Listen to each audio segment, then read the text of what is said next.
Tell us about how this, like, what's... Are you doing that to hide her face? I'm so sorry. No, the battery died on my phone. It's a thing. No.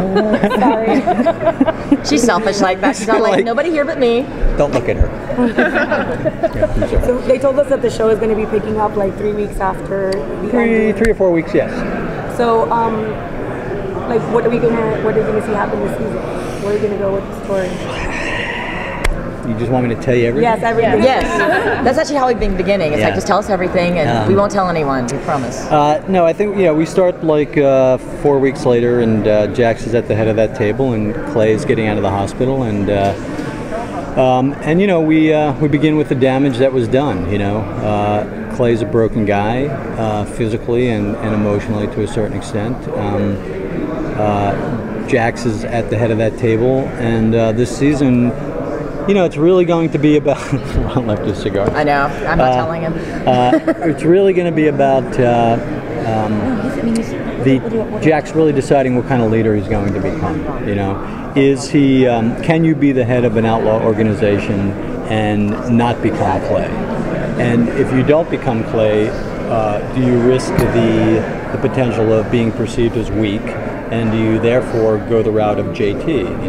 So it's Jax deciding what type of leader is going to be, and I feel like we spent 4 seasons loading Jax's plate up with all these insane life experiences, and now it's about really him being in the position where he has to make those choices, and he gets faced with a lot of really brutal and overwhelming experiences this season, as we do every season, and what choice will he make? Will he make the wise, rational decision? Will he make the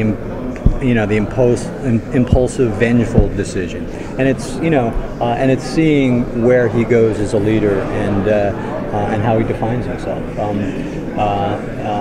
And as far as the Clay of it, it's Clay beginning this season from a very broken place emotionally, and not that Clay will be broken the entire season, and Clay is the kind of guy that I think ultimately water finds its level, kind of a thing. But I also feel like it would be a disservice for him not to be impacted by the events that went on in the last 3 or 4 months, And I think he does come back somewhat contrite, and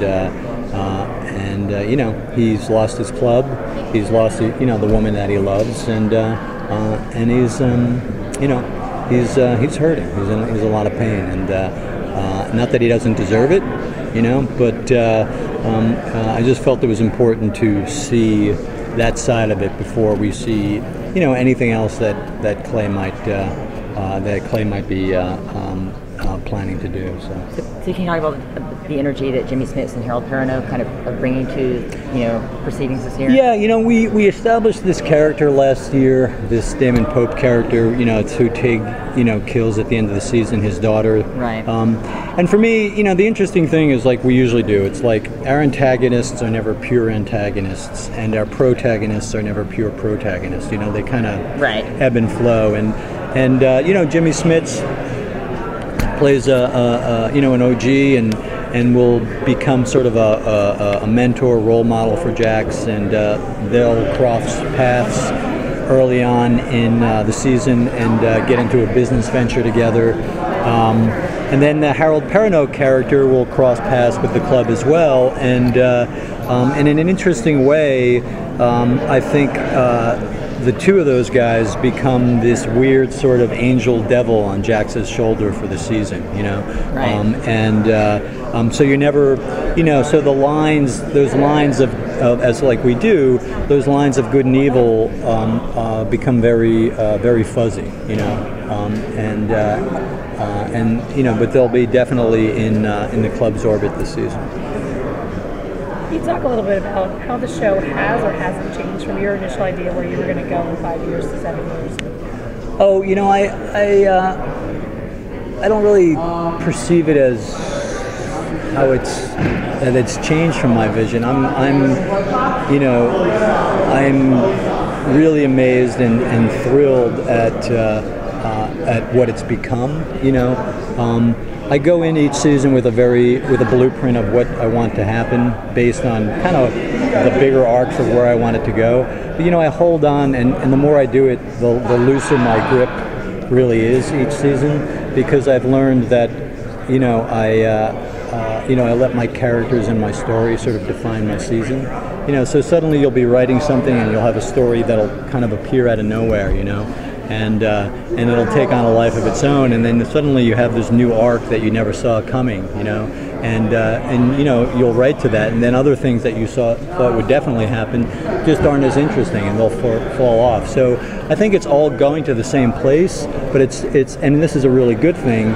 It's not getting there the way I imagined it, and that to me is the creative process. That's why it's fun, you know. If I knew what the show was going to be every season and what every episode was going to be like, it would be really a fucking boring job, you know. So, last question. Can you talk a little bit about where you come up with some of your ideas for how you're going to deal with people, how you're going to end some people? You mean like where do I get my dark inspiration? Would it be really fucked up if I told you I got most of them when I'm playing with my 5-year-old? Kids are violent. No, it's a gift, but you know, it just a lot of it happens in the writers' room. You know, a lot of it happens for me. You know, I'm a writer that I love to write. It's the thing I enjoy most, and me being locked in a room with my whiteboard and my computer is like, you know, it's nirvana for me. I dig it, because that's when all that shit happens, you know. So you know, a lot of it comes out of that experience, you know, and you know, because I'm allowed to go there, I'm allowed to experience those things and see things and be people whom I'm really, you know, I'm clearly not, you know, and I have this great vehicle where I can do awful fucking shit to people, and you know, have a good time doing it, and then go and you know, feed my fish and pet my dog and play with my kid, you know, so. So it doesn't happen in one place, is what I'll say. Right, thank you. Thank you, Herb. Thank you. All right.